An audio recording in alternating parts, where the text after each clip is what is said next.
Magadi road ಅತ್ತಿಗುಪ್ಪೆಯಲ್ಲೂ ಕೂಡ ಪ್ರತಿಭಟನೆಯ ಕಾವು ಜೋರಾಗಿದೆ. ತಕ್ಷಣವೇ ಇಂಗ್ಲಿಷ್ ಬೋರ್ಡ್ ಅನ್ನು ತೆರವು ಮಾಡಬೇಕು ಅಂತ ಹೇಳಿ ಪ್ರತಿಭಟನಾ ನಿರತರು ಆಗ್ರಹಿಸ್ತಾ ಇದ್ದಾರೆ. ಬೆಂಗಳೂರಿನ ಬಹುತೇಕ ಕಡೆಗಳಲ್ಲಿ ಪ್ರತಿಭಟನೆ ಆಗ್ತಾ ಇದೆ. ಪ್ರತಿಭಟನಾ ನಿರತರ ಒಕ್ಕೊರಲ ಆಗ್ರಹ ಒಂದೇ, ಯಾವುದೇ ಕಾರಣಕ್ಕೂ ಕರ್ನಾಟಕದಲ್ಲಿ ಕನ್ನಡಿಗರಿರುವಂತಹ ನೆಲದಲ್ಲಿ ಬೇರೆ ಭಾಷೆಯ ಬೋರ್ಡ್ಗಳು ರಾರಾಜಿಸಬಾರದು. ಬೋರ್ಡ್ಗಳ ವಿಚಾರಕ್ಕೆ ಸಂಬಂಧಪಟ್ಟಂತೆ, ನಾಮಫಲಕದ ವಿಚಾರಕ್ಕೆ ಸಂಬಂಧಪಟ್ಟಂತೆ ಯಾವ ನಿಯಮವಿದೆಯೋ ಆ ನಿಯಮವನ್ನು ಪಾಲನೆ ಮಾಡಬೇಕು.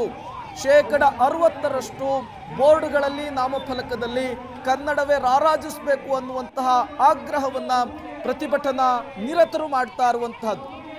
ಕಳೆದ ಒಂದು ವಾರದಿಂದಲೂ ಕೂಡ ಮನವಿಯ ಸ್ವರೂಪದಲ್ಲಿ ಪ್ರತಿಭಟನೆ ಇತ್ತು. ಯಾರ್ಯಾರು ಆ ರೀತಿಯ ಬೋರ್ಡ್ಗಳನ್ನು ಅಳವಡಿಕೆ ಮಾಡಿದ್ರು ಅವರ ಮನವೊಲಿಸುವಂತಹ ಕೆಲಸ ಇತ್ತು.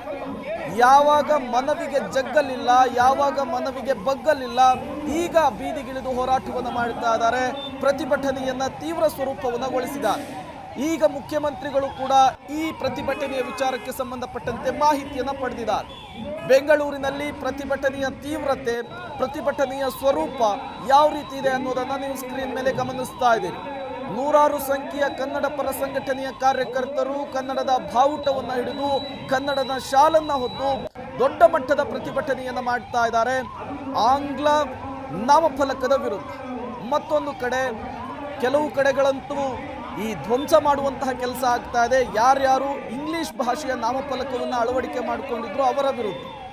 ಅಲ್ಲಿಗೆ ಒಂದಂತೂ ಸ್ಪಷ್ಟವಾಗ್ತಾ ಇದೆ, ಕರ್ನಾಟಕದಲ್ಲಿ ಕನ್ನಡಕ್ಕಾಗಿ ಕನ್ನಡ ಪರ ಸಂಘಟನೆಗಳು ನಡೆಸ್ತಾ ಇರುವಂತಹ ಬೃಹತ್ ಹೋರಾಟ ಇದು.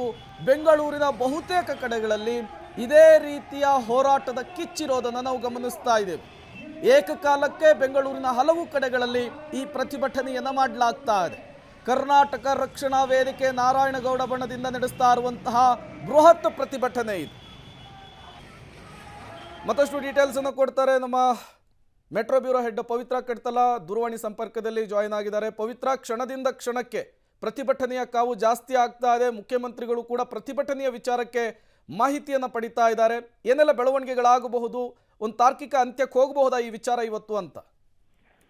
ಪ್ರೇಮ್, ಕರ್ನಾಟಕದಲ್ಲಿ ಕನ್ನಡ ನಾಮಫಲಕ ಇರಲೇಬೇಕು ಅನ್ನುವಂಥದ್ದು ಬಹುತೇಕ ಎಲ್ರಿಗೂ ಗೊತ್ತಿರುವಂತಹ ವಿಚಾರ. ಆದ್ರೆ ಬೆಂಗಳೂರಿನಲ್ಲಿ ಎಸ್ಪೆಷಲಿ ಇದರ ವಿಚಾರದಲ್ಲಿ ತುಂಬಾ ತಿರಸ್ಕಾರ. ಕನ್ನಡ ನಾಮಫಲಕದ ಅಗತ್ಯ ಯಾಕೆ ಬೇಕು ಅನ್ನುವಂಥದ್ದೇ ಧೋರಣೆ ಬಹುತೇಕ ಕಡೆ ಕಾಣಿಸ್ತಾ ಇದೆ. ಸೊ ಹಾಗಾಗಿ ಈ ಒಂದು ಅಭಿಯಾನವನ್ನ ಕರವೇ ಕೈಗೆತ್ತಿಕೊಂಡಿತ್ತು. ಈಗಾಗಲೇ ಬಿಬಿಎಂಪಿ ಕೂಡ ಒಂದು ಡೆಡ್ ಲೈನ್ ಅನ್ನ ಕೂಡ ಕೊಟ್ಟಿದೆ, ನೀವು ಇಷ್ಟರ ಒಳಗಡೆ ಕನ್ನಡ ನಾಮಫಲಕವನ್ನು ಕೂಡ ಅಳವಡಿಸಬೇಕು ಅಂತ.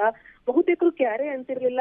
ಸೊ ಹೀಗಾಗಿ ಈ ನಾಮ ಫಲಕ ಅಭಿಯಾನ ಏನಿದೆ ಅದು ಬೆಂಗಳೂರಿನಲ್ಲಿ ಅನಿರೀಕ್ಷಿತವಾಗಿ ದೊಡ್ಡ ಮಟ್ಟದ ತಿರುವನ್ನ ಇವತ್ತು ಪಡ್ಕೊಂಡಿತ್ತು. ನೀವು ನೋಡ್ತಾ ಇರ್ಬೋದು, ಬೆಂಗಳೂರಿನ ಯಾವ ಭಾಗದಲ್ಲೂ ಕೂಡ ಈ ಅಭಿಯಾನ ನಡೆಯದೇ ಇರಲಿಲ್ಲ. ಎಲ್ಲಾ ಭಾಗದಲ್ಲೂ ಒಂದು ಕಡೆಯಿಂದ ಏರ್ಪೋರ್ಟ್ ರಸ್ತೆಯ ಭಾಗದಲ್ಲಾಗಿರ್ಬೋದು, ಹೆಬ್ಬಾಳ ಭಾಗ ಆಗಿರ್ಬೋದು, KR ಪುರಂ ಭಾಗ, ಈ ಭಾಗದಲ್ಲಿ ಇನ್ನು Attiguppe, MG road, brigade road, ಎಲ್ಲಾ ಕಡೆಯೂ ಕೂಡ ಈ ಅಭಿಯಾನ ನಡೀತಾ ಇದೆ. ಎಲ್ಲೆಲ್ಲಿ ಇಂಗ್ಲಿಷ್ ಒಂದು ನಾಮಫಲಕಗಳು ಕಾಣಿಸ್ತಾ ಇದೆಯೋ, ಬ್ಯಾನರ್ಗಳು ಕಾಣಿಸ್ತಾ ಇದೆಯೋ, ಜೊತೆಗೆ ಅಂಗಡಿ ಮುಗ್ಗಟ್ಟುಗಳ ಮುಂಭಾಗ ಆ ಒಂದು ಇಂಗ್ಲಿಷ್ ಆಂಗ್ಲ ಭಾಷೆಯಲ್ಲಿ ಇರುವಂತಹ ಎಲ್ಲಾ ನಾಮಫಲಕಗಳಿಗೆ ಮಸಿಯನ್ನು ಹಾಕುವಂಥದ್ದು, ಅದನ್ನ ತೆಗೆಯುವಂಥದ್ದು, ಕನ್ನಡ ನಾಮಫಲಕವನ್ನ ಕಡ್ಡಾಯವಾಗಿ ಅಳವಡಿಸುವಂತಹ